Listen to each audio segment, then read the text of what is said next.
De toutes les calanques, Pormiou est la plus longue et la plus sinueuse. Elle est l'œuvre de 2 sculpteurs, le temps et l'eau.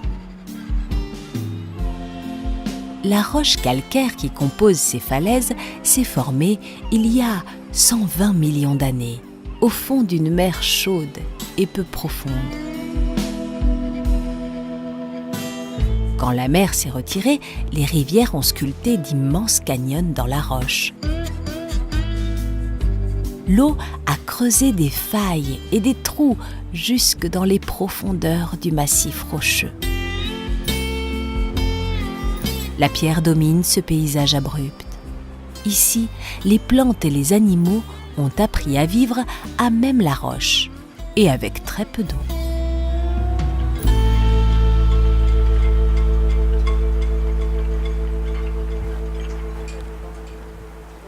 D'aussi loin que les hommes s'en souviennent, Pormiou a toujours été le portus maior, c'est-à-dire le meilleur port.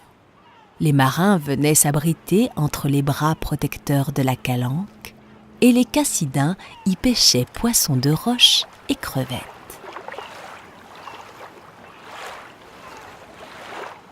Pormiou était une calanque paisible et elle le demeura jusqu'au début du XXe siècle. En 1896, la compagnie belge Solvay prit la décision d'ouvrir une carrière dans la calanque. Chaque année, plus de 80 000 tonnes de pierres étaient enlevées à la falaise. La roche calcaire était principalement transformée en soude, qui entrait dans la composition du savon de Marseille. En 1910, les excursionnistes marseillais organisèrent une grande manifestation. Ils protestaient contre l'exploitation de la calanque. Mais malgré leur mobilisation, la carrière ferma finalement ses portes en 1981. Elle laissa derrière elle une montagne de gravier et un grand trou dans le flanc de Pormiou.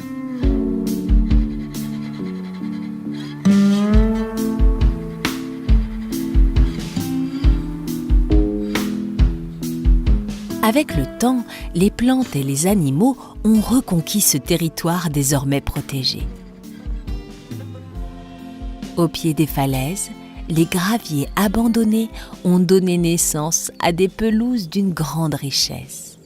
Plus de 70 espèces de plantes y ont été recensées.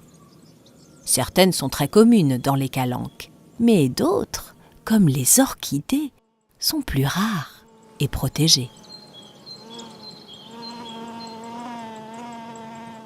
Les fleurs des pelouses s'épanouissent au printemps, grâce aux graviers de la carrière gorgés d'eau. Une course contre le temps s'engage. Elles doivent être pollinisées avant l'arrivée de la sécheresse estivale.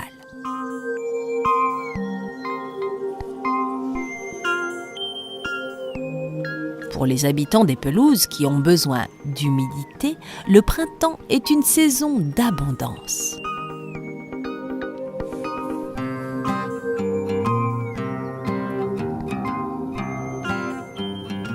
Les élégantes et les caragouilles hument l'air matinal en quête d'herbes fraîches à se mettre sous la radula.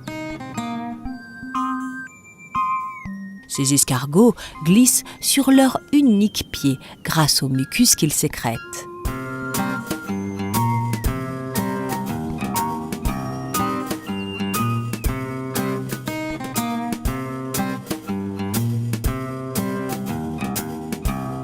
Ils ont besoin d'humidité pour se déplacer.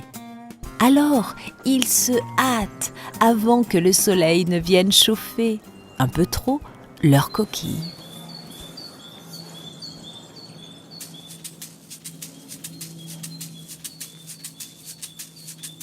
L'agitation règne chez les fourmis moissonneuses. Les graines du romarin sont à point.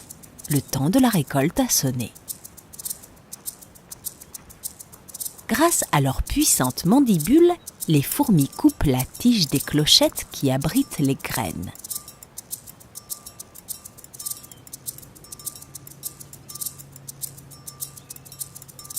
Elle transporte ensuite les graines jusqu'à la fourmilière, où elles seront stockées pour être mangées.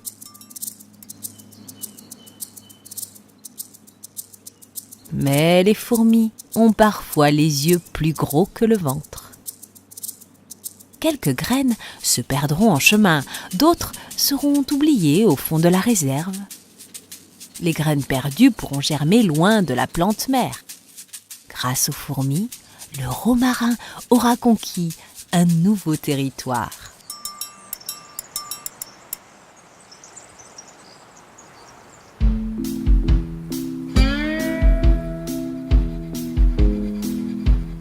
En moins de 30 ans, les pins d'Alep sont parvenus à recoloniser la carrière. Une jeune pinède recouvre désormais toute la calanque. Ces arbres étonnants sont des pionniers. Ils sont capables de pousser à même la roche, jusque sur les falaises les plus abruptes. Le vent est leur allié. Chaque année, la chaleur déclenche l'ouverture des pommes de pin.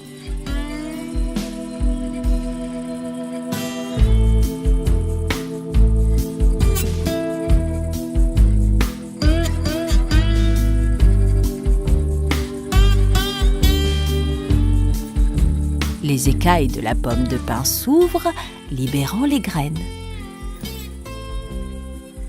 Elles sont munies d'une petite voile et s'envolent avec le vent.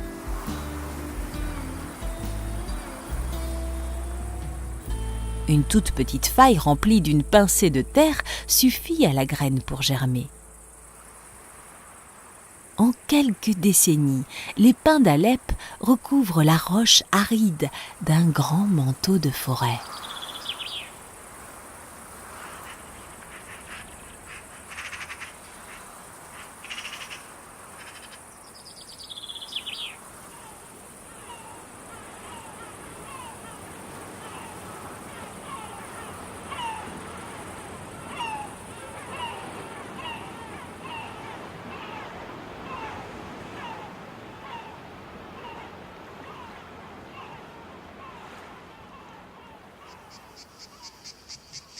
Avec les premières chaleurs de l'été, l'écorce du pin se retrouve parsemée d'étranges carapaces abandonnées.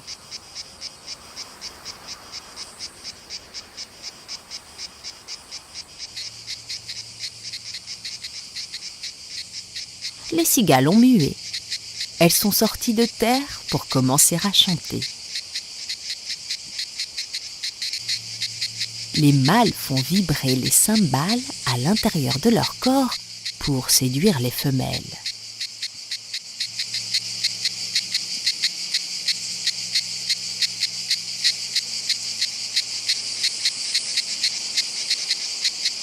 Les cigales annoncent le début de la sécheresse.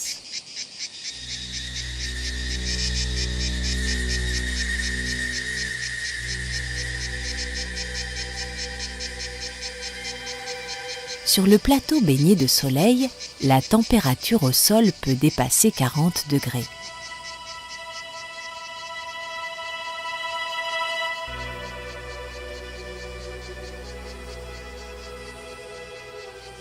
Les plantes qui vivent ici ont appris à passer de longs mois sans voir tomber la pluie. Pour tenir jusqu'à l'automne, elles économisent la moindre goutte d'eau. Leur croissance ralentit et leurs petites feuilles, cireuses ou en aiguille, ne transpirent presque pas. Quant à leurs racines, elles vont puiser l'eau au cœur du massif rocheux. Car de l'eau, il y en a bien dans ce paysage aride. Mais pour la plupart des êtres vivants, elle demeure totalement inaccessible. La pluie s'infiltre à travers un réseau de failles et de trous jusque dans les profondeurs du massif calcaire.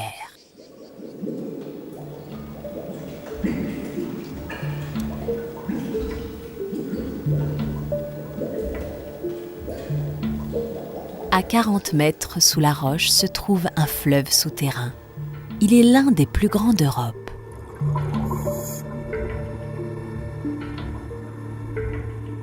Au fil des millénaires, le fleuve de Port-Miou a creusé d'immenses galeries dans la roche. L'eau de pluie de toute la région circule dans ces tunnels depuis le massif de la Sainte-Baume jusqu'à Cassis.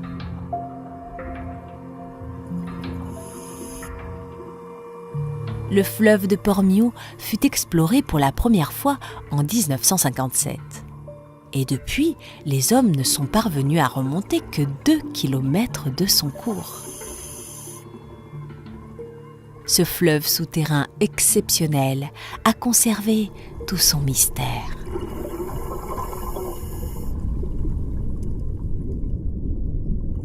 Le fleuve débouche dans la calanque de Port-Miou, où les eaux douces et les eaux salées se mêlent. Un herbier de Posidonie tapisse l'entrée de la calanque. Cette plante à fleurs sous-marines offre le gîte et le couvert à des centaines d'espèces différentes.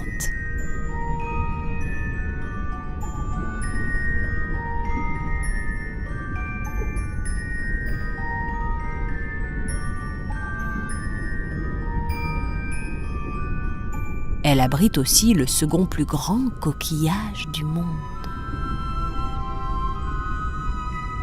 La grande nacre peut mesurer jusqu'à 1 mètre de hauteur.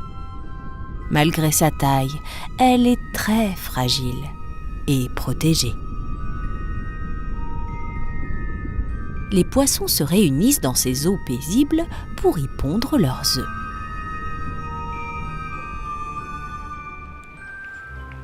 Et c'est dans les très petites profondeurs du port que grandissent les mulets.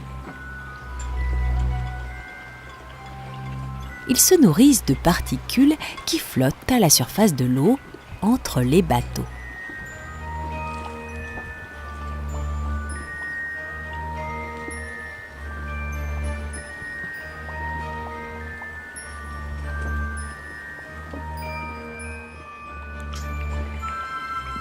Une fois adultes, les mulets quitteront l'abri du port pour débuter leur nouvelle vie au large.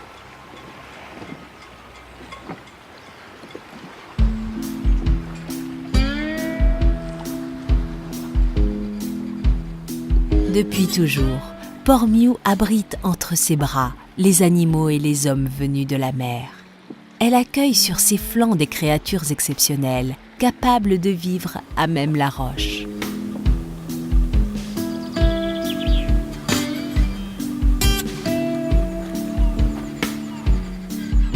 Aujourd'hui, Port-Miou est fréquentée par des visiteurs du monde entier. Elle est devenue l'une des principales portes d'entrée du parc national des Calanques. Et c'est désormais à notre tour de veiller sur ce fragile écrin de calcaire, afin qu'il demeure l'un des joyaux des Calanques.